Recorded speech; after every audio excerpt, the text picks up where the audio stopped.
Crime and punishment, home invasion. If you want to hear from the lawyer who is representing the defendant who was charged after his home was invaded, become a member. It's a long interview there. But right now, Mario Zelaya joins me because he has been, well, you're a successful entrepreneur, but you have been talking a lot the last few days about home invasions, particularly the one where the father was killed trying to protect his family.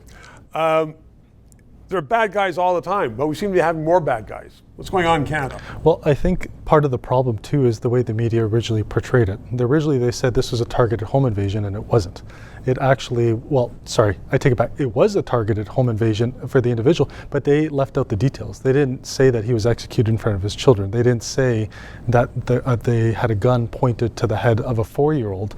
And so there's a lot of these key details that I think Canadians do need to know, because I think it's a matter of public service. The public has a right to know what's really going on in their neighborhoods.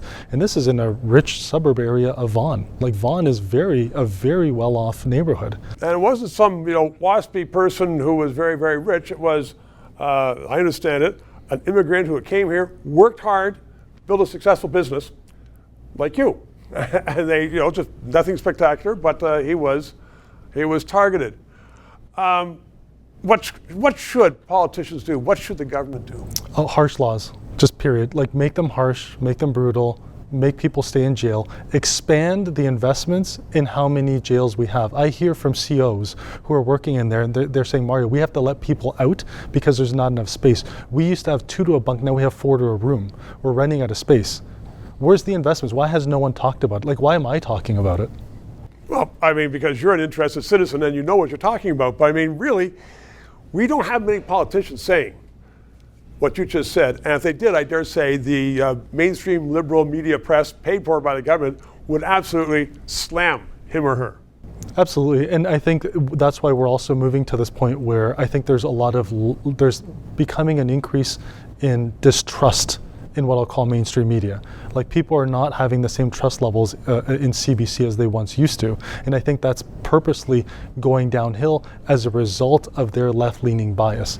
Do you think that as a result of the left-leaning bias, we have a better Canada now? No. Just the answer. That's obvious, isn't it? Fundamentally, no. The quality of life in Canada is diminishing? Of course, it has, and it will continue to be the case. Okay. Well, Mario, you're informed. Thank you very much. 3 minutes. To those of you who have subscribed and donated, a heartfelt thank you. You're keeping us on the air.